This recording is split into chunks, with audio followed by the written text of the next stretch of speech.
Hello everyone, welcome you all to GS exams cracker. तो आज की इस क्लास में हम देखिए जो एसएससी एमटीएस का 30 सितंबर 2024 को पहली शिफ्ट का जो एग्ज़ाम हुआ था उसका जीके और जीएस का कंप्लीट और डिटेल्ड सॉल्यूशन करेंगे।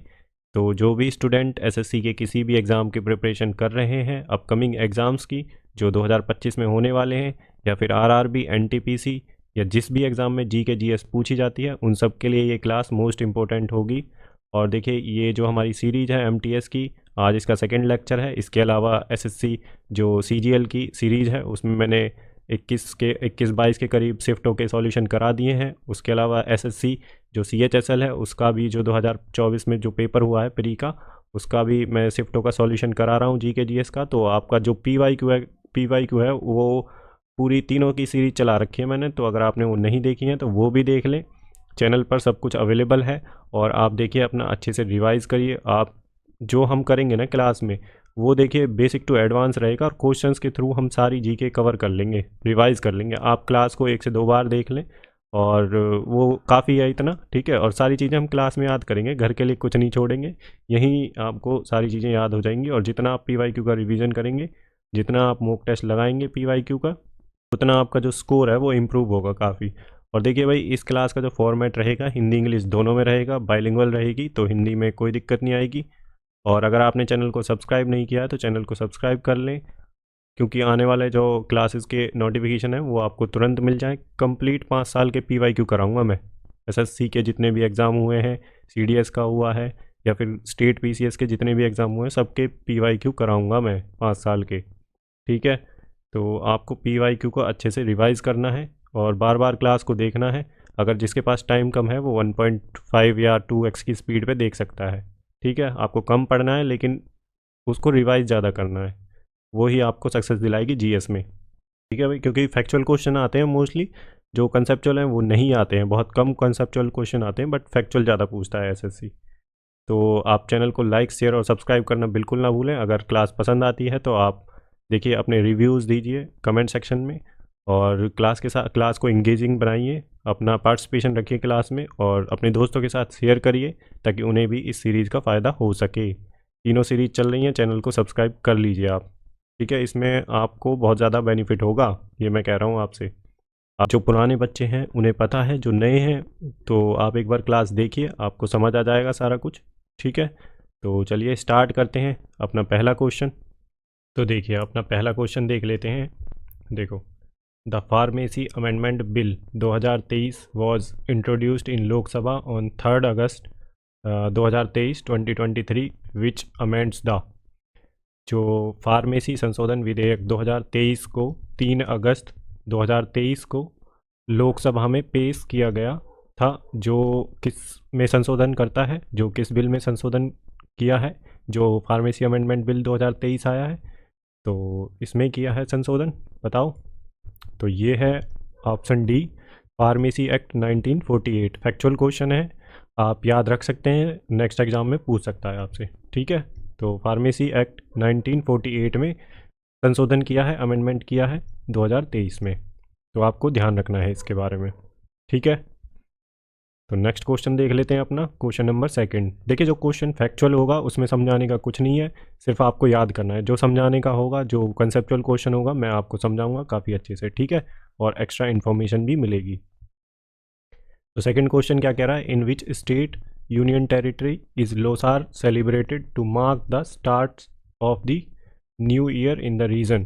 तो उस क्षेत्र में नए साल की शुरुआत को चिन्हित करने के लिए लोसार किस राज्य केंद्र शासित प्रदेश में मनाया जाता है। तो ये पूछ रहा है लोसार फेस्टिवल कहाँ पे मनाया जाता है, ठीक है। न्यू ईयर के उपलक्ष्य में, जब न्यू ईयर स्टार्ट होता है उस रीजन का, तो तब मनाते हैं लोसार फेस्टिवल।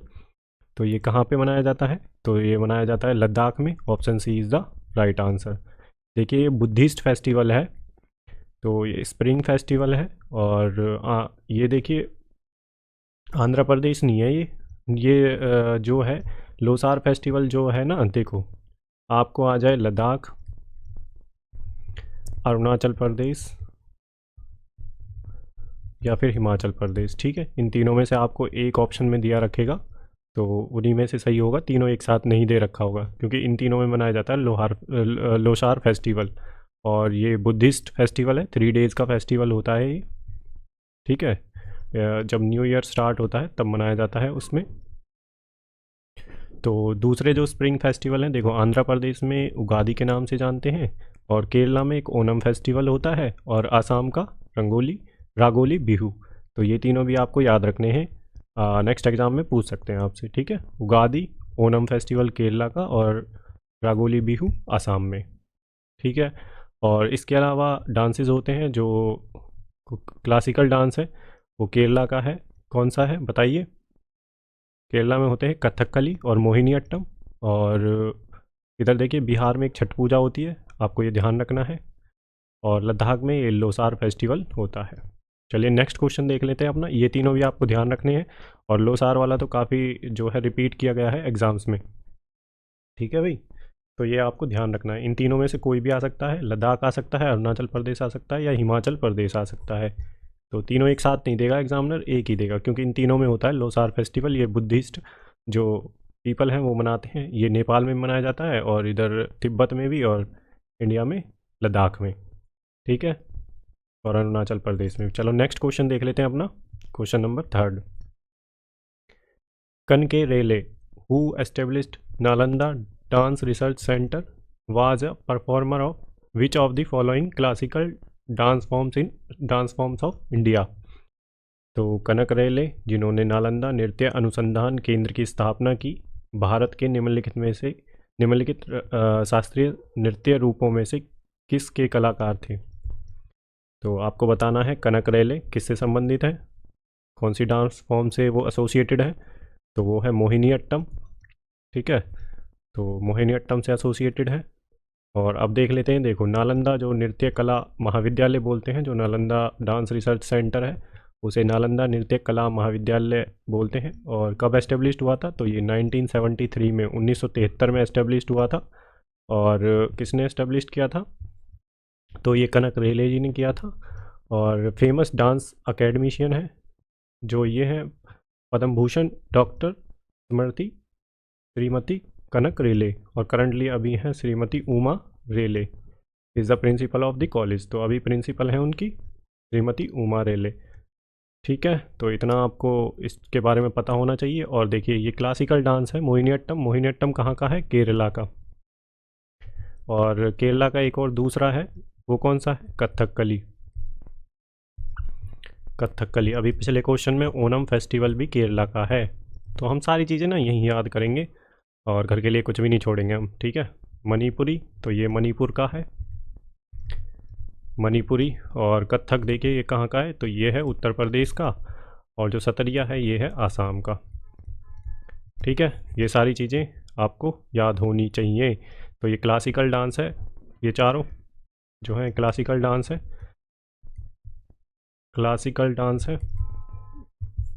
तो क्लासिकल डांस का स्टेटस कौन देता है, तो संगीत नाटक अकादमी इसका स्टेटस देती है। तो संगीत नाटक अकादमी है वो कब बनी थी, 1953 में। 8 जो टोटल क्लासिकल डांस हैं वो कितने हैं, तो 8 क्लासिकल डांस हैं टोटल। अभी 9th जो क्लासिकल डांस है वो छऊ है। और इसका जो स्टेटस है ये दिया है कल्चरल मिनिस्ट्री ने, कल्चरल मिनिस्ट्री, ठीक है। तो ये इतनी चीज़ें आपको पता होनी चाहिए। और कनक रेले किससे एसोसिएटेड है, तो ये मोहिनीअट्टम से एसोसिएटेड है, ठीक है। तो नेक्स्ट क्वेश्चन देखते हैं अपना, question number 4। Which of the following acts introduced the system of diarchy. तो diarchy in the provincial administration in India.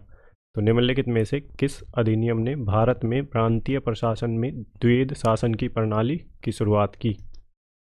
तो ये किसने की थी डायरकी, तो डायरकी स्टार्ट कब हुई थी, तो ये गवर्नमेंट ऑफ इंडिया एक्ट आया था 1919, इसमें डायरकी स्टार्ट हुई थी। तो इसमें 2 सब्जेक्ट थे, एक तो ट्रांसफ़र सब्जेक्ट और एक थे रिजर्व सब्जेक्ट। जो ट्रांसफ़र सब्जेक्ट थे उसमें क्या था, the governor administered these subjects. जो ये ट्रांसफ़र सब्जेक्ट थे, जो गवर्नर है वो एडमिनिस्टर करते थे इन सब्जेक्ट्स को with the help of ministers की हेल्प से, who were responsible to the provincial council, जो प्रोविंशियल काउंसिल्स के लिए रिस्पॉन्सिबल थे। These subjects included agriculture. तो जो ट्रांसफ़र सब्जेक्ट हैं उनमें क्या क्या आता है, एग्रीकल्चर, हेल्थ, एजुकेशन और लोकल गवर्नमेंट सुपरविजन। तो ये वाला क्वेश्चन आपसे पूछा हुआ है कई कई बार दूसरे एग्जाम्स में कि जो ट्रांसफ़र सब्जेक्ट हैं वो कौन कौन से हैं। तो ये आपको ध्यान रखना है, agriculture, health, education, local government supervision. ठीक है, तो रिजर्व सब्जेक्ट में क्या है, जो गवर्नर है एंड हिज एग्जीक्यूटिव काउंसिल, जो एग्जीक्यूटिव काउंसिल है गवर्नर की, एडमिनिस्ट्रेट करते हैं इन सब्जेक्ट को, रिजर्व सब्जेक्ट को, without being responsible to the provincial council. तो ये प्रोविंशियल काउंसिल के लिए रिस्पॉन्सिबल नहीं होंगे।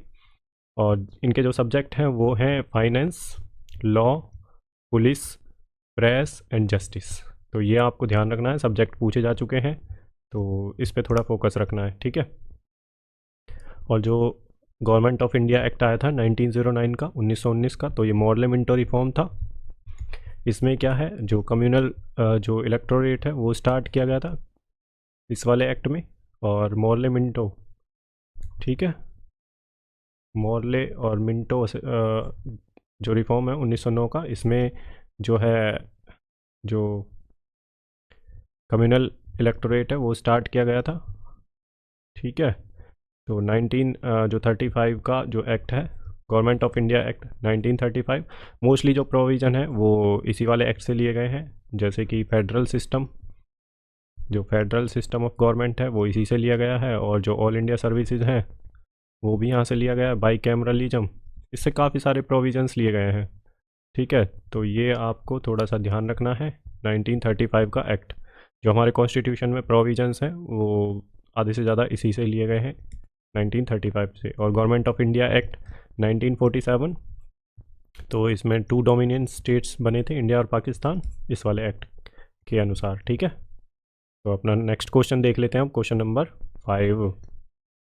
इन which part of India is cool mountain climate observed. तो भारत के किस भाग में ठंडी पर्वतीय जलवायु पाई जाती है, तो ये आपको बताना है। देखो इस क्वेश्चन को कैसे करना है, ऐसे कुछ इस तरह से है, अपना बात फ्री हैंड से बना रहा हूँ भाई, आपको सिर्फ समझाने के लिए। ठीक है, तो ये कुछ ऐसे है ना, ये अपना भारत का वो है। तो यहाँ पे देखो वेस्ट में तो ऐसी कोल्ड कोई माउंटेन जो क्लाइमेट है वो तो है नहीं, तो इधर नॉर्थ में हिमालयाज़ पड़ते हैं, तो नॉर्थ ही है इसका आंसर। ठीक है, साउथ में भी ऐसा कुछ नहीं है जो कोल्ड पड़ेगा। ठीक है, बल्कि साउथ में तो ज़्यादा जो एनवायरनमेंट है वो थोड़ा गर्म है, हॉट एनवायरनमेंट है।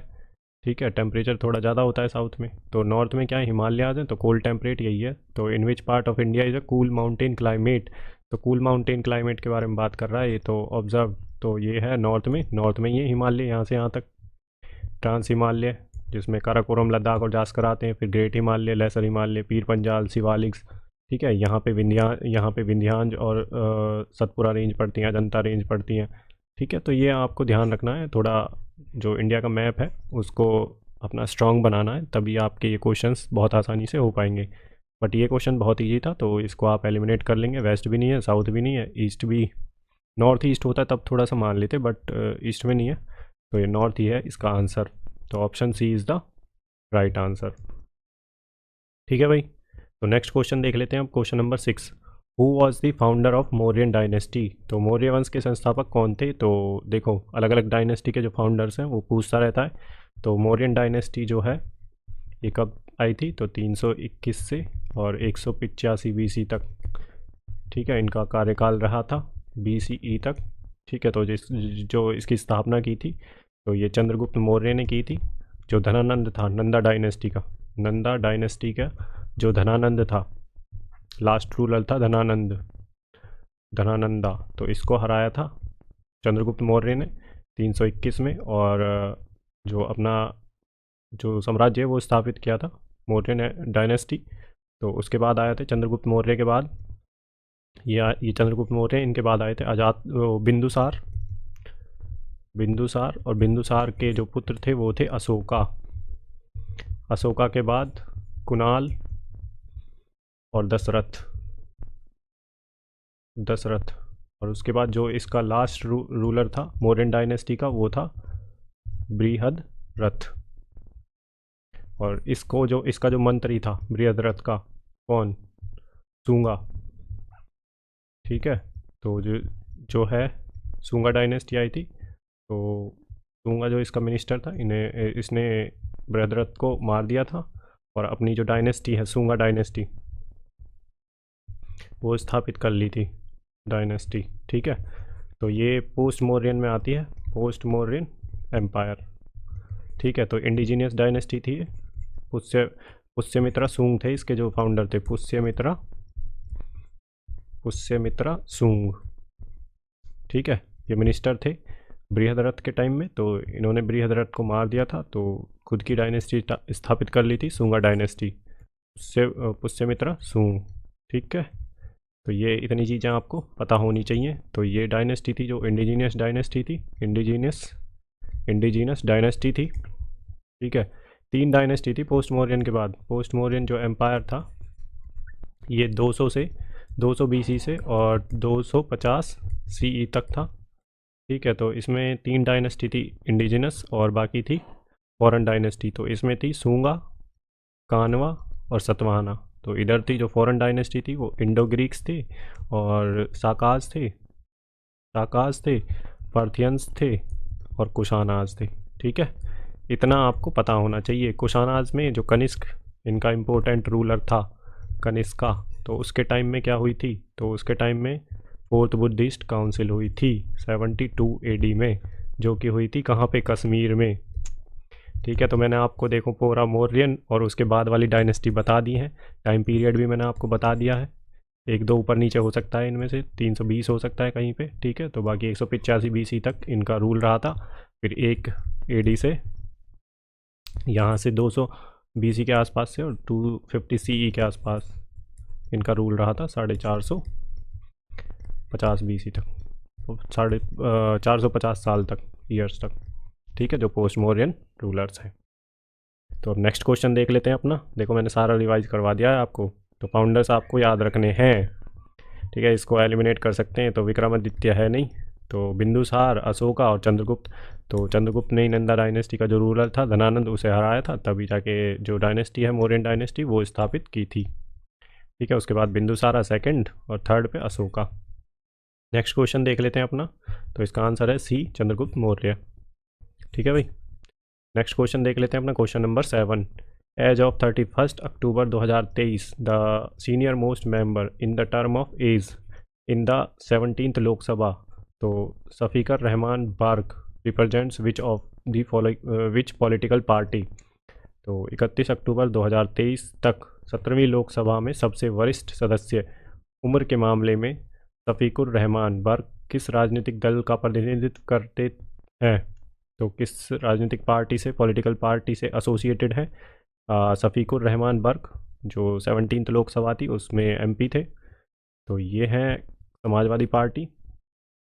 अभी जो चल रहा है वो 18th लोकसभा चल रही है। ठीक है, 2024 से, और 5 साल तक का इसका कार्यकाल रहेगा, 5 ईयर तक का।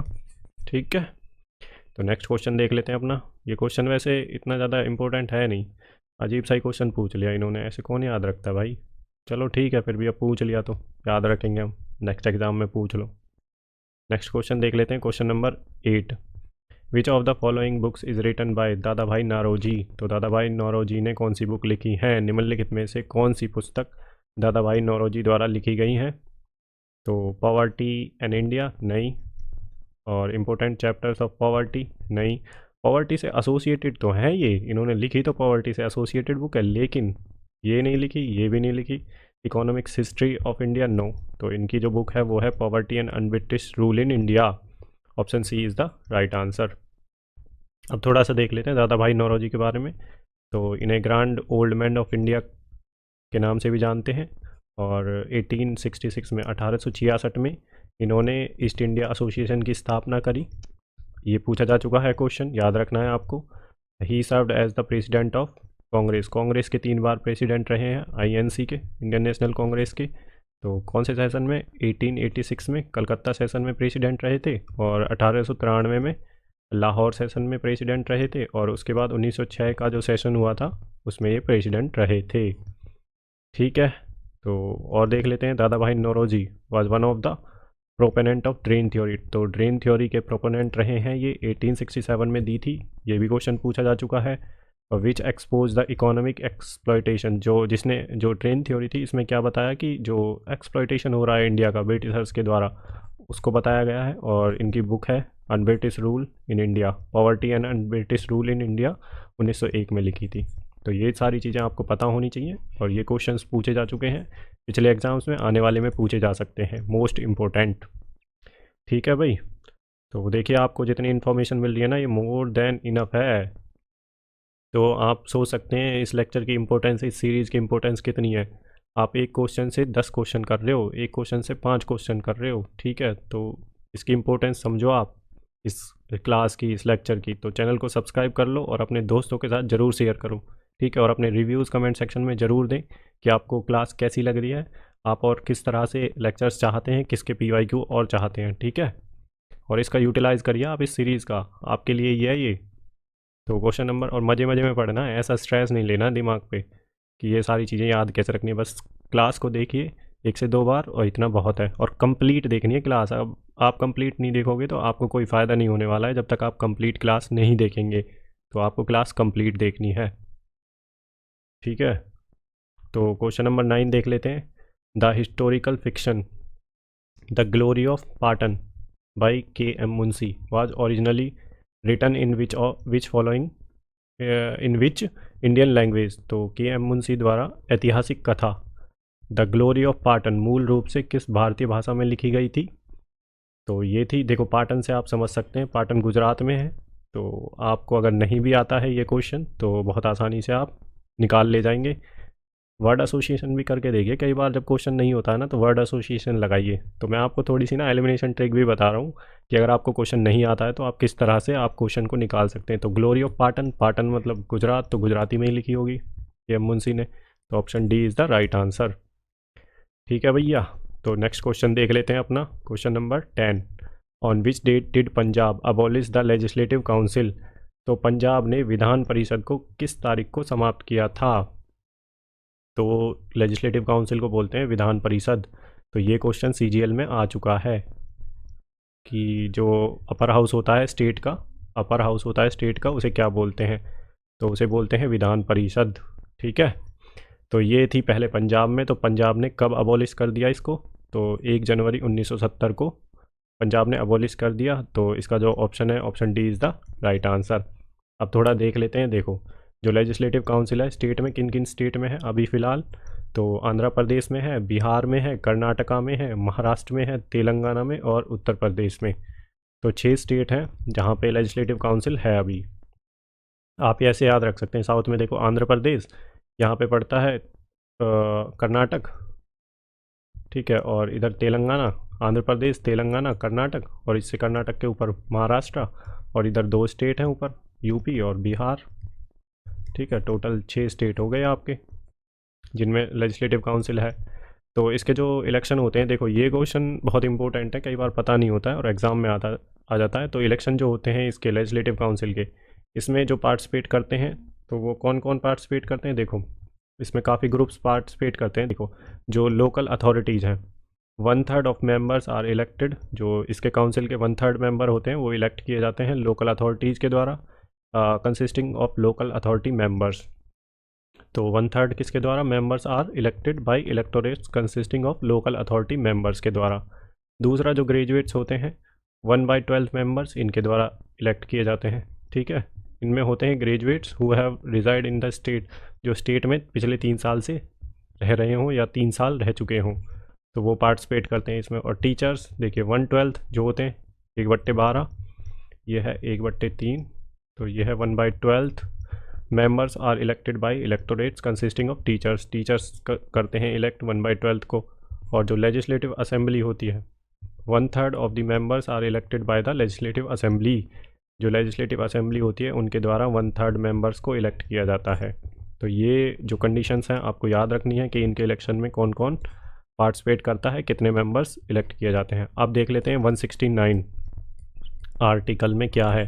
तो 169 आर्टिकल क्या कहता है, जो स्टेट की लेजिस्लेटिव असेंबली होती है वो रिजोल्यूशन पास करती है काउंसिल को एबॉलिश करने के लिए या काउंसिल को क्रिएट करने के लिए, लेजिस्लेटिव काउंसिल को, ठीक है। तो स्पेशल मेजोरिटी से जो रिजोल्यूशन पास करेगी, फिर जो लोकसभा होगी, लोकसभा सिंपल मेजोरिटी से, जो लेजिस्लेटिव काउंसिल है उसे क्रिएट कर सकती है या फिर अबॉलिश कर सकती है। ठीक है, आपको दोनों याद रखनी है।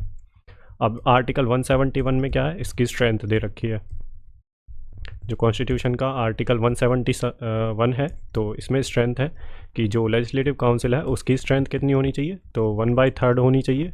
जो लेजिस्लेटिव जो असेंबली है, लेजिस्लेटिव असेंबली है स्टेट की, जो मैक्सिमम स्ट्रेंथ है लेजिस्लेटिव काउंसिल की, वो 1/3 मेंबर्स होने चाहिए जो लेजिस्लेटिव असेंबली के हैं। जितनी स्ट्रेंथ लेजिस्लेटिव असेंबली की है उसके 1/3 जो है मैक्सिमम स्ट्रेंथ है लेजिस्लेटिव काउंसिल की, और मिनिमम 40 है, 40 से ज़्यादा होने चाहिए लेजिस्लेटिव काउंसिल में। ठीक है, तो ये कंडीशंस आपको ध्यान रखनी है 169, 171। और ये जो मेंबर्स पार्टिसिपेट करते हैं PYQ में पूछे गए हैं, और ये स्टेट किस स्टेट में अभी लेजिस्लेटिव काउंसिल है। ठीक है, क्वेश्चंस आए हुए हैं, मोस्ट इम्पोर्टेंट है, तो याद रखना आप। तो नेक्स्ट क्वेश्चन देख लेते हैं, question number 11। Chemical compound present in turmeric, तो हल्दी में मौजूद रासायनिक यौगिक क्या है, तो इसमें होता है करक्यूमिन। तो option A is the right answer. अब दूसरों के बारे में देख लेते हैं। जो टार्ट्रिक एसिड होता है, देखिए जो टार्ट्रिक एसिड होता है वो किस में प्रेजेंट होता है, फ्रूट्स में होता है, ग्रेप्स में होता है, टेमरिंड में होता है, बनानाज में होता है, और जो खट्टे फल होते हैं उनमें होता है। याद रखना है, आपको पूछा जा चुका है। और जो टार्ट्रिक एसिड होता है वो डाइकार्बोक्सिलिक एसिड होता है, और इसका जो फॉर्मूला होता है C4H6O6। ठीक है, अब देखते हैं कैरोटीन्स जो होते हैं। देखो ये जो है कैरोटीन्स क्या हैं, are found in many fruits, vegetables में मिलते हैं, फ्रूट्स में मिलते हैं, specially those that are yellow, जो येलो होते हैं, ऑरेंज होते हैं, या ग्रीन कलर के लीफी जो होते हैं, जैसे कि कैरेट या फिर स्पिंच में। तो ये याद रखना है, पूछा जा चुका है एग्ज़ाम में। और कैप्साइसिन, जो कैप्साइसिन होता है ये केमिकल कंपाउंड है, और किस में मिलता है, ये चिली पेपर्स में। तो ये सारी चीज़ें हमने देख ली हैं इनके बारे में। नेक्स्ट एग्ज़ाम में आपसे ये पूछ सकता है, कैरोटीन पूछ सकता है, या फिर टार्ट्रिक एसिड पूछ सकता है। तो हम कुछ भी नहीं छोड़ने वाले हैं एग्ज़ाम में, किसी भी तरह से एग्ज़ाम पूछ ले, चाहे तो घुमा फिरा के पूछ ले, चाहे सीधा पूछ ले। तो भाई हम तो उस तरह की तैयारी करके जाएंगे कि एग्ज़ामिनर कितना भी दिमाग लगा ले, और दिमाग तो वो लगाते ही नहीं है भाई, वो सिर्फ भाई क्वेश्चन को इधर से उधर घुमाता है। वो ज़्यादा ऐसे अपना टाइम वेस्ट नहीं करता इधर क्वेश्चन ढूंढने में, बस उनके पास क्वेश्चन बैंक पहले से ही है। तो PYQ का वो मोस्टली रिपीटिशन करते हैं। हाँ, करंट अफेयर्स को वो इंक्लूड करते हैं, तो करंट अफेयर्स चेंज होते हैं। ठीक है, तो चलिए नेक्स्ट क्वेश्चन देख लेते हैं अपना, question number 12। Who among the following establish the Indore घराना, तो निम्नलिखित में से किसने इंदौर घराने की स्थापना की थी। तो आपको बताना है कि जो फाउंडर थे इंदौर घराना के, तो वो कौन थे, तो वो थे उस्ताद आमिर खान। तो option B is the right answer. ऐसे भी पूछ सकता है कि जो इंदौर घराना है उससे एसोसिएटेड कौन है, तो उस्ताद आमिर खान है। अब देख लेते हैं दूसरों के बारे में। तो पंडित भीमसेन जोशी किस घराना से हैं, तो ये किराना घराना से हैं, और हिंदुस्तानी क्लासिकल म्यूजिक से एसोसिएटेड है, ये याद रखना है आपको। तानसेन जो हैं वो ग्वालियर घराना से एसोसिएटेड हैं, और considered the oldest school of Hindustani classical music, ये जो घराना है। और उसके बाद जो है उस्ताद गग्गे खुदा बख्श, तो ये किस से एसोसिएटेड है, तो ये आगरा घराना से एसोसिएटेड है हिंदुस्तानी म्यूज़िक। आगरा घराना ब्लेंड ऑफ ख्याल गायकी और ध्रुपद धामर, ये ब्लेंड है, मिक्स है ख्याल गायकी का और ध्रुपद धामर का। Ustad Gagge Khuda Bakhsh is considered to be an important person in the field of khayal gayaki. तो ये भी पूछ सकता है उस्ताद गग्गे खुदा बख्श किससे एसोसिएटेड है, तो ये ख्याल गायकी से। और किस घराना से हैं, तो ये आगरा घराना से हैं। PYQ में पूछा जा चुका है इनमें से एक, नेक्स्ट एग्ज़ाम में ये पूछ लेंगे, ये पूछ लेंगे, ये पूछ लेंगे। अब हमने तीनों ही कर लिए, कोई सा भी पूछ लो, गलत नहीं होगा हमारा आंसर। नेक्स्ट क्वेश्चन देख लेते हैं अपना, question number 13। With reference to the medieval Indian architecture style what is pietra dura, तो मध्यकालीन भारतीय स्थापत्य शैली के संदर्भ में पित्रादुरा क्या है।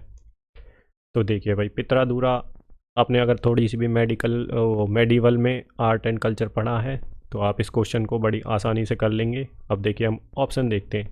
जो sculpture art of Mauryan period, तो मौर्यन पीरियड तो भाई है नहीं, क्यों नहीं है, क्योंकि ये तो भाई एंशियंट में था। तो मौर्यन का जो टाइम पीरियड था 321 से 185 BC के आसपास था। तो इन्होंने पूछा है मेडिवल इंडियन आर्किटेक्चर, तो ये तो गलत हो जाता है, एलिमिनेट कर दिया। Oil painting on the wall of Taj Mahal, तो ऐसा तो ऑयल पेंटिंग्स हुई नहीं थी ताजमहल पर। थर्ड देखते हैं, fine quality clothes used by Mughals, तो ये कह रहा है कि मेडिवल इंडियन आर्किटेक्चर स्टाइल पूछ रहा है ये, ना कि क्वालिटी पूछ रहा है क्लोथ्स की। तो fine quality clothes used by Mughals, तो ये भी नहीं है। तो फोर्थ देखते हैं, decorating the walls with the floral design, हाँ बिल्कुल सही, क्योंकि मेडिवल में जो वॉल्स होते थे फ्लोरल डिज़ाइंस होते थे और उनमें made of semi precious stone. जैसे ये कोई मार्बल का स्टोन है, इसके बीच में जो सेमी प्रीशियस स्टोन लगे होते हैं, ठीक है, डिज़ाइन होता है, तो उसे बोलते हैं पितरादुरा। तो option fourth is the right answer, decorating the wall पे जो डिज़ाइन का जो पत्थर होता है, जो वो लगा होता है ना, क्या बोलते हैं उसे, स्लिप हो गया माइंड से अभी अभी। तो जो वॉल पे पत्थर लगा होता है उसके बीच में डिज़ाइन होता है सेमी प्रीशियस स्टोन का, ठीक है, जो मार्बल, हाँ मार्बल, देखिए मार्बल का पत्थर होगा, उसके बीच में ऐसे डिज़ाइन बने हुए होंगे बहुत सेमी प्रीशियस स्टोन के। आपको ये देखने को मिल जाएगा, ताजमहल में भी मिल जाएगा, और जो डिज़ाइन आर्किटेक्चर है मेडिवल इंडिया के उनमें काफ़ी मिल जाएगा मुगलों के टाइम में, ठीक है। तो option fourth is the right answer. तो नेक्स्ट क्वेश्चन देखते हैं। देखो जब आप जाओ ना कहीं भी घूमने, तो वहाँ की जो मेन चीज़ें हैं ना, उसके फीचर्स हैं, वो ज़रूर आपको याद रखने चाहिए, देखने चाहिए, उनके बारे में जानना चाहिए। तो देखो एग्ज़ाम में भी वही पूछ रहे हैं, तो इससे आपका काफ़ी फ़ायदा होगा, और आपको ऐसी चीज़ों में इंटरेस्ट थोड़ा बहुत लेना चाहिए कि अच्छा ये किससे बना है, ठीक है। बस आउट ऑफ क्यूरियोसिटी होना चाहिए आपकी थोड़ी सी, ऐसे नहीं है कि एग्ज़ाम के लिए पढ़ना है, बट आप जान लेंगे तो बहुत सारी चीज़ें आपकी जो डेली लाइफ की हैं वो एग्ज़ाम में मिल जाती हैं आपको। तो 2-3 क्वेश्चन तो ऐसे ही सही हो जाएंगे। तो जा क्वेश्चन नंबर 14 कह रहा है, the rabi season of agriculture begins in October November and ends in, तो कृषि का रबी मौसम अक्टूबर नवंबर से स्टार्ट होता है और किस में समाप्त होता है। तो रबी का सीज़न पूछा है इन्होंने, कब से कब तक रहता है, तो अक्टूबर नवंबर से स्टार्ट होती है और कब तक चलती है, तो मार्च अप्रैल तक चलती है। Option B is the right answer.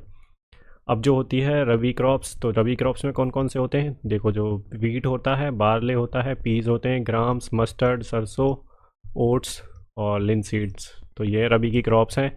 खरीफ की जो क्रॉप्स हैं, देखो ये बोई जाती हैं जून जुलाई में और काटी जाती हैं सितंबर अक्टूबर में, ठीक है। उसके बाद तो फिर रबी आ जाता है, रबी का सीज़न स्टार्ट हो जाता है।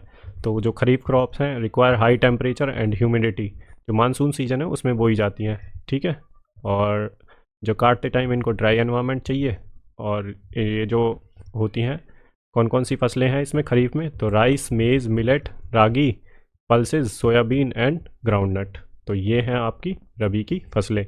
और एक होती है जायद की फसलें, जायद में देखो ककम्बर आता है, वाटरमेलन आता है, तो ये कब 2-3 महीने ही होती है, मई जून जुलाई में के आसपास, मई जून जुलाई के आसपास, ठीक है। तो इतनी आपको पता होनी चाहिए चीज़ें। तो अब इनमें से कुछ भी पूछ सकता है आपको, ये पूछे हुए क्वेश्चन है तभी मैंने यहाँ पे डाले हैं। तो नेक्स्ट क्वेश्चन देख लेते हैं अब, question number 15, what is the chemical formula for sodium bicarbonate, तो सोडियम बाइकार्बोनेट का रासायनिक सूत्र क्या है। तो सोडियम बाइकार्बोनेट का रासायनिक सूत्र है ऑप्शन सी, NaHCO3, तो ये है सोडियम बाइकार्बोनेट का रासायनिक सूत्र। अब देखिए जो सोडियम बाइकार्बोनेट होता है इसका IUPAC नेम होता है सोडियम हाइड्रोजन कार्बोनेट, ये याद रखना है, पूछा जा चुका है। Commonly known as baking soda, तो बेकिंग सोडा के नाम होता है, इसे बेकिंग सोडा बोलते हैं NaHCO3 को, जो सोडियम बाइकार्बोनेट होता है, ठीक है। आपसे एग्जाम में बेकिंग सोडा भी पूछ सकते हैं, उसका फॉर्मूला भी पूछ सकते हैं, और IUPAC नेम भी पूछ सकते हैं, ठीक है। तो इसका जो फॉर्मूला है NaHCO3 है। और हेल्प किस में आता है, ये make bread and cake softy and spongy, तो इसकी एप्लीकेशन क्या है, ब्रेड्स में, और जो केक्स होता है उसे सॉफ्ट और स्पंजी बनाता है ये जो सोडियम बाइकार्बोनेट होता है, बेकिंग सोडा जो होता है, ठीक है। नेक्स्ट क्वेश्चन देख लेते हैं अपना, question number 16, which of the following is one of the feature of capital goods, तो निम्नलिखित में से कौन सी पूंजीगत वस्तुओं की विशेषताओं में से एक है।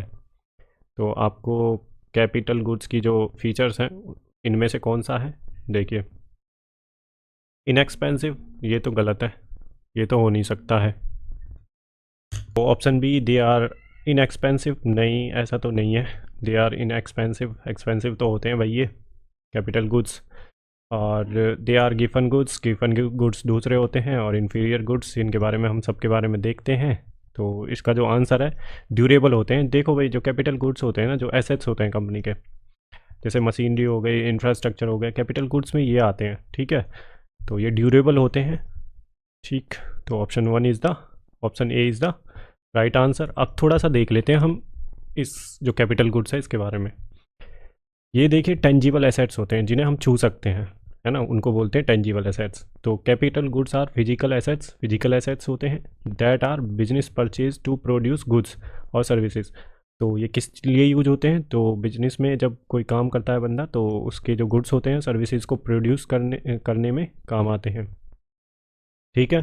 तो एग्जांपल हैं इसके कैपिटल गुड्स के, बिल्डिंग्स, मशीनरी, इक्विपमेंट और व्हीकल्स, टूल्स। तो ये सारे कैपिटल गुड्स के एग्जांपल हैं।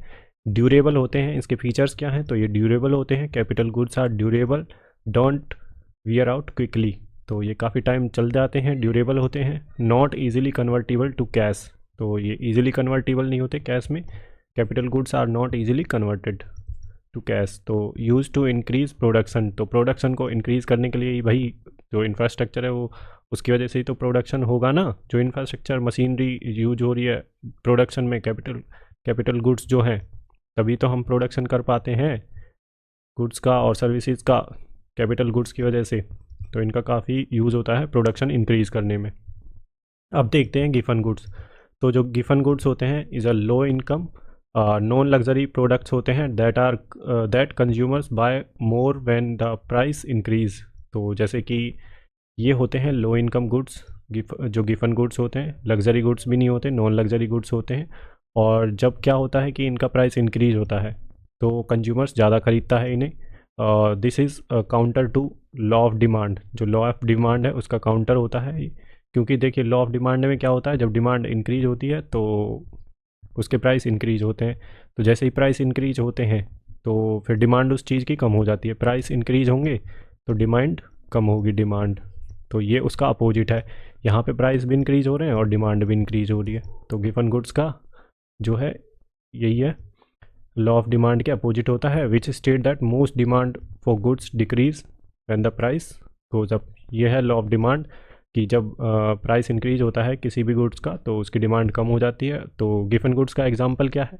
तो मिल्क है, पोटैटो है, जो असेंशियल चीज़ें होती हैं वही आती हैं गिफन गुड्स में, जैसे मिल्क, पोटैटो, राइस, ब्रेड वगैरह, ठीक है। और इन्फीरियर गुड्स क्या होते हैं? देखो, जिनकी डिमांड डिक्रीज़ हो जाती है जब जो पर्सन है उसकी सैलरी इंक्रीज़ हो जाती है। जब उनकी इनकम इंक्रीज़ हो जाएगी तो जो इन्फीरियर गुड्स है उनकी डिमांड कम हो जाती है, तो वो और अच्छी क्वालिटी का वही गुड्स खरीदेंगे। तो an income and the economy improve, the consumer begins buy more costly substitute instead. तो उसका जो सब्सटीट्यूट होता है मोर कॉस्टली, उसे ख़रीदना पसंद करते हैं। तो इन्फीरियर जो गुड्स है उसकी जो डिमांड है वो कम हो जाती है। तो जो एग्ज़ाम्पल है इसमें इन्फीरियर गुड्स के, जेनरिक प्रोडक्ट्स, तो फिर ब्रांडेड लेना पसंद करता है। तो ये है इन्फीरियर गुड्स, ये है गिफन गुड्स। और जो कैपिटल गुड्स होते हैं ये मैंने आपको बता दिए। इनके फीचर्स टेंजिबल होते हैं, ड्यूरेबल होते हैं, not easily convertible to cash, और इससे जो प्रोडक्शन है वो इंक्रीज़ होता है, ठीक है। तो इससे आप इसका आंसर निकाल सकते थे अगर आपको थोड़ा सा भी पता है तो। इनएक्सपेंसिव की कोई सेंस नहीं बनती, तो ये एक्सपेंसिव होते हैं तो इसको तो एलिमिनेट कर ही देंगे आप। ये दूसरे होते हैं, ये दूसरे होते हैं, ये इसका फीचर है, ठीक है। तो नेक्स्ट क्वेश्चन देख लेते हैं हम, क्वेश्चन नंबर 18। 17 यहाँ से गायब है, तो वो मैं देख लेता हूँ एक बार कौन सा क्वेश्चन है, आपको फिर मैं बता दूंगा लास्ट में। विच ऑफ द फॉलोइंग, तो 18 क्वेश्चन है, which of the following dynasties established the Vijayanagara kingdom in 14th century. तो 14th सेंचुरी में निम्नलिखित में से किस राजवंश ने 14वीं शताब्दी में विजयनगर साम्राज्य की स्थापना की थी? तो किसने की थी? तो ये संगम डायनेस्टी थी। Option 4 is the right answer. तो संगम डायनेस्टी के थे 1336 में एडी में। हरिहर और बुक्का नाम के दो भाई थे जिन्होंने, जो संगम डायनेस्टी से बिलोंग करते थे, संगम से। तो इन्होंने विजयनगर साम्राज्य की स्थापना की थी साउथ में। इनकी जब कैपिटल थी वो थी हम्पी, कर्नाटका में है। तो उसके बाद जो डायनेस्टी आई थी संगम के बाद, संगम के बाद देखो जो डायनेस्टी आई थी, संगम आई थी पहले, फिर उससे सुलुवा आई थी, फिर तुलुवा आई थी और फिर अराविदु। तो ये 4 डायनेस्टी थी इन्होंने 1600 कुछ तक राज किया था इसमें विजयनगर में। ठीक है, तो इतना आपको पता होना चाहिए। नेक्स्ट क्वेश्चन देख लेते हैं अपना, क्वेश्चन नंबर 19। तो the red colour of the tomato is due to the presence of, जो टमाटर का लाल रंग होता है किसकी उपस्थिति के कारण होता है? तो ये होता है लाइकोपिन, जो पिगमेंट होता है उसकी वजह से जो टमाटर का कलर होता है वो रेड होता है। Option B is the right answer. अब दूसरे देख लेते हैं, the presence of lycopene a red colour pigment and antioxidant found in many red fruits and vegetables में मिलता है। ये पिगमेंट होता है और एंटीऑक्सीडेंट होता है। ठीक है, और लीमोनिन, तो लीमोनिन किस में मिलता है? Found in peels of citrus fruits, जो ऑरेंज होती है, ऑरेंज, लेमन, लाइम्स और ग्रेप्स फ्रूट, इनमें मिलता है लीमोनीन। बीटा कैरोटीन किस में मिलता है? तो ये येलो, ऑरेंज और ग्रीन लीफी जो फ्रूट्स होते हैं, वेजिटेबल्स होते हैं, उनमें मिलता है, जैसे कि कैरेट और स्पिंच। तो ये तीनों चीज़ें आपको पता होनी चाहिए, PYQ में पूछी जा चुकी हैं। तो नेक्स्ट क्वेश्चन देख लेते हैं। तो जो ये होता है ना अलीजेरिन, तो ये रूट्स में होता है, जो ट्री की रूट्स होती हैं उनमें होता है ये। नेक्स्ट क्वेश्चन है question number 20। Which union territory had minimum literacy rate as per 2011 census 2011, census 2011 की जनगणना के अनुसार किस केंद्र शासित प्रदेश की साक्षरता दर न्यूनतम थी? तो किसकी न्यूनतम थी? जो यूनियन टेरिटरी है, जो लिटरेसी रेट है, तो वो था Dadra Nagar Haveli. Option B is the right answer. अब थोड़ा सा देख लेते हैं। देखो, जो इसका लिटरेसी रेट था वो था 77.24%, तो 77.24%, जो इसका दादरा नगर हवेली का जो लिटरेसी रेट था। अब देखते हैं, जो लक्षद्वीप है इसका हाईएस्ट लिटरेसी रेट था 2011 के जो सेंसस हुआ था उसके अकॉर्डिंग, तो इसका था 92.28%, 92.28%। और जो अंडमान है निकोबार है उसका जो लिटरेसी रेट था वो था 86.63, 86.63%, दिल्ली का 86.21%, चंडीगढ़ का 86.05%, पुडुचेरी का 85.85%। अब जो ओवरऑल इंडिया का लिटरेसी रेट था वो था 74.04%, मेल्स का 82.14% और फीमेल का 65.46%। तो ये चीज़ें पूछी हुई हैं एग्ज़ाम्स में, जो अलग अलग शिफ्टों में एग्ज़ाम हुआ CGL में पूछी हुई है। ठीक है, तो ये चीज़ थोड़ा सा ध्यान रखें आप, जब तक नया सेंसस नहीं आता है तब तक के लिए ये 2011 वाला सेंसस। और भाई 11 वाले सेंसस से इतने क्वेश्चन हैं, हर शिफ्ट में एक क्वेश्चन पूछ रहा है। ठीक है, और लिटरेसी पे उसका कुछ ज़्यादा ही फोकस है। CGL में भी लिटरेसी से काफ़ी क्वेश्चन पूछे हैं। ठीक है, ओवरऑल लिटरेसी 74.0 और मेल्स कितनी है, फीमेल्स कितनी है, याद रखनी है आपको। UTs की मैंने आपको बताई दी है ये रही। ठीक है, नेक्स्ट क्वेश्चन देख लेते हैं, question number 21। In 1976 in which part of the Indian constitution under article 51A where were fundamental duties added? तो 1976 में अनुच्छेद 51A के तहत भारतीय संविधान के किस भाग में मौलिक कर्तव्यों को जोड़ा गया था? तो ये पार्ट 4 जोड़ा गया था, उसके अंडर ही ये वाली ड्यूटीज़ हैं। आर्टिकल 51A पार्ट 4A के अंडर आता है। तो ये आंसर सी इज़ द, जो आपका आंसर है option C is the right answer. तो जो 42nd कॉन्स्टिट्यूशन अमेंडमेंट एक्ट हुआ था 1976 में, उसमें ये ऐड की गई थी फंडामेंटल ड्यूटीज़। 11 फंडामेंटल ड्यूटीज़ हैं, और किस पार्ट में? पार्ट 4A, पार्ट 4A के अंडर। और किस आर्टिकल में? एक ही आर्टिकल है इसमें, 51A। तो और जो 11th फंडामेंटल ड्यूटी है, फंडामेंटल ड्यूटी जो कि है एजुकेशन से रिलेटेड, तो ये ऐड की गई थी कब? 86th कॉन्स्टिट्यूशन अमेंडमेंट एक्ट आया था 2002 में। ठीक है, तो ये जो 11th फंडामेंटल ड्यूटी है वो ऐड करी गई थी 86 कॉन्स्टिट्यूशन अमेंडमेंट एक्ट 2002। और किसके रिकमेंडेशन पर? तो ये स्वर्ण सिंह कमेटी थी, स्वर्ण सिंह कमेटी की रिकमेंडेशन पे ये आई थी, ऐड करी गई थी। और किससे इंस्पायर है? तो USSR था जो अस्टवाइल USSR, उससे इंस्पायर्ड हैं ये, हमने ली है फंडामेंटल ड्यूटीज़। ठीक है, और वैसे और ये नॉन जस्टिसेबल है, नॉन जस्टिसेबल। वो इनके वियोलेशन पर आप कोर्ट में नहीं जा सकते सीधा, जैसे फंडामेंटल राइट्स का वायलेशन हो जाए तो आप सुप्रीम कोर्ट जा सकते हैं 32 आर्टिकल के अंडर, रेमेडी देता है वो।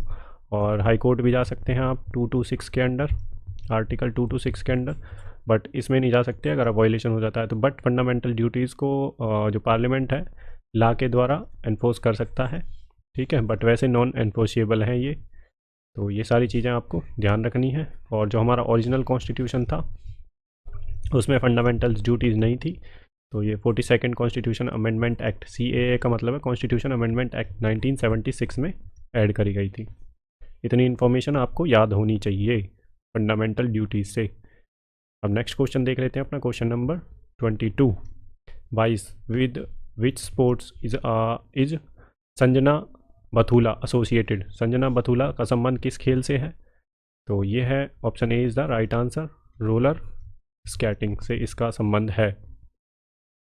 फैक्चुअल क्वेश्चन था ये, बिल्कुल आपको थोड़ा याद रखना है क्योंकि वो ऐसा क्वेश्चन मैंने, देखो ये जो है रोलर स्केटिंग वाला पहली बार ही देखा है मैंने इस वाले स्पोर्ट्स के लिए, तो आप याद रखें, नेक्स्ट एग्जाम में पूछ सकता है आपसे। Question number 23, who was the captain of royal Challengers Bangalore in women's premiere league event 2023। तो महिला प्रीमियर लीग इवेंट 2023 में रॉयल चैलेंजर्स बंगलोर की कप्तान कौन थी? तो ये थी स्मृति मंदाना। तो option D is the right answer. तो ये जो वुमेंस प्रीमियर लीग है 2023 में इसका पहला एडिशन हुआ था, याद रखना है आपको, ठीक है। तो नेक्स्ट क्वेश्चन देख लेते हैं, question number 24, which of the following statement is are correct about the famous place Mawsynram. Option A है is the wettest place on the earth, और बी है statement it is located in Meghalaya state of India. प्रसिद्ध स्थान मासिनराम के बारे में निम्नलिखित में से कौन सा कथन? ए, यह पृथ्वी पर सबसे नम स्थान है। बी जो है यह भारत के मेघालय राज्य में स्थित है। तो इसके ऑप्शन ए और बी दोनों करेक्ट हैं। Option D is the right answer. कैसे? जो मासिनराम है यहाँ पे सबसे ज़्यादा रेनफॉल होती है ईयरली, तो ये सबसे वेटेस्ट प्लेस है जो अर्थ का है। और दूसरा ये मेघालय में, देखो मेघालय में 3 पहाड़ियाँ हैं, गारो, खासी और जैंतिया। तो ये खासी जो हिल्स हैं उनका पार्ट है मासिनराम, ठीक है। तो ये इसके ऊपर जो है ये मेघालय है, मेघालय से ऊपर पड़ता है आसाम, ठीक है, और इससे लग रही है बांग्लादेश की बॉर्डर, ठीक है। तो ये आपको ध्यान रखना है, जो मेघालय में पड़ती हैं गारो, खासी और जैंतिया, तो उनमें से खासी में मासिनराम है और ये बहुत ज़्यादा रेनफॉल होती है, इसकी वजह से वेटेस्ट प्लेस है और ओरोग्राफिक रेनफॉल होती है। देखो ये रहा, Mawsynram is known as the wettest place on the earth और receive annual rainfall, average rainfall 11,871 millimetre rainfall annually जो ये रिसीव करती है, ले आती है इस पर। और जो रेनफॉल का कारण है वो किस फिनोमिना की वजह से होता है? ओरोग्राफिक लिफ्ट की वजह से, ऐसे माउंटेन की वजह से जो एयर है ऊपर उठ जाती है और यहीं के यहीं बारिश कर देती है, ठीक है, पहाड़ियों में, इसे बोलते हैं ओरोग्राफिक रेनफॉल जो होती है, यहाँ से एयर उठ जाएगी माउंटेन की वजह से। नेक्स्ट क्वेश्चन देख लेते हैं अपना, question number 25, how many countries share their land border with India. तो लैंड बॉर्डर के बारे में बात हो रही है, तो कितने देश भारत के साथ अपनी भूमि साझा करते हैं? तो ये देखिए इधर की तरफ जो है पाकिस्तान है और अफ़गानिस्तान से थोड़ी सी लगती है जम्मू कश्मीर में, उसके अलावा यहाँ पे नेपाल से लगती है, नेपाल से, ठीक है, और फिर यहाँ से भूटान से लगती है, और इधर से इधर बांग्लादेश है, और इधर जो हमारा नॉर्थ ईस्ट में पार्ट है ये है म्यांमार से, और कौन सा रह गया? चाइना से लगती है। तो चाइना से यहाँ से भी लगती है और इधर से भी लगती है नॉर्थ ईस्ट से। तो कितने स्टेट हो गए? तो 7 स्टेट हो गए, पाकिस्तान, अफ़गानिस्तान, नेपाल, भूटान 4, चाइना 5 और इधर बांग्लादेश और म्यांमार 6 और 7। Total option B is the right answer. अब जो लास्ट क्वेश्चन है आपका, जो एक क्वेश्चन रह गया था 17 है शायद, वो जो भी है, तो उसमें क्या पूछा हुआ है?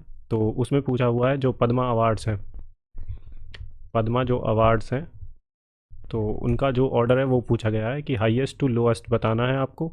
तो आप एक बार ट्राई करिए, जो पद्म विभूषण है, पद्म भूषण है और पद्म श्री, तो हाईएस्ट टू लोएस्ट आपको अरेंज करना है। तो आप कमेंट सेक्शन में ज़रूर बताएं कि इसका आंसर क्या है, ठीक है। तो आपको ज़रूर से इसमें पार्टिसिपेट करना है और इस क्वेश्चन का आंसर ज़रूर देना है। मैं फिर बता देता हूँ, जो पद्मा अवार्ड्स हैं, जो इंडिया में हाईएस्ट सिविलियन अवार्ड है, तो उसकी क्रोनोलॉजी बतानी है हाईएस्ट टू लोएस्ट। तो सबसे हाईएस्ट ऑर्डर का जो अवार्ड है वो कौन सा है, फिर उससे कम, फिर उससे कम, ठीक है। वैसे इसका आंसर है पद्म विभूषण, पद्म भूषण और पद्म श्री। सबसे हाईएस्ट ये होता है, फिर उससे कम पद्म भूषण, देन पद्म श्री। और Bharat Ratna highest civilian award है कंट्री का, ठीक है। तो यहीं पे हमारे जो 25 क्वेश्चंस हैं, मोस्ट इम्पोर्टेंट क्वेश्चंस, जो SSC MTS में जो MTS का पेपर हुआ है उसके जो 30 सितंबर को हुआ है 2024 में, उसका पहली शिफ्ट का ये सॉल्यूशन है GK GS का, ठीक है। तो आपको ये सब चीज़ें ध्यान रखनी है और बार बार PYQ का रिवीजन करना है, तो आपको चीज़ें काफ़ी सारी याद रहेंगी। और देखिए भाई, आपको बिल्कुल PYQ को ऐसे घोट कर पी जाना है, ताकि जो क्वेश्चन अगर दिख देना रिपीट हो जाए एग्ज़ाम में तो आपसे छूट कर जाए ना वो। तो आपको इतने अच्छे से इसका रिवीजन करना है, ठीक है, और बार बार रिवीजन करना है। तो चलिए हम अपनी क्लास को यहीं समाप्त करते हैं। अगर आपको क्लास पसंद आई तो चैनल को लाइक, शेयर और सब्सक्राइब करना तो बिल्कुल ना भूलें, क्योंकि आपको आने वाली क्लास उसके नोटिफिकेशन यहीं पे मिलेंगे। अब हम नेक्स्ट क्लास में मिलते हैं, जो कि थर्ड शिफ्ट का आएगा सॉल्यूशन MTS का, जो अभी 2024 में हुआ है। 2024 की सीरीज़ है भाई ये, और 2025 वालों के लिए काम की है, ठीक है। तो 2025 में जो भी एग्ज़ाम्स होंगे, CGL, CHSL, MTS, GD, सब के लिए काम का है ये 2024 वाले, ठीक है। एग्जामिनर का माइंड सेट वही रहेगा जो एजेंसी सेट कर रही है, बस करंट अफेयर्स में थोड़ा चेंज कर देगा, बाकी क्वेश्चंस रिपीट करेगा वो, ठीक है। तो आपको ध्यान रखना है इस चीज़ का।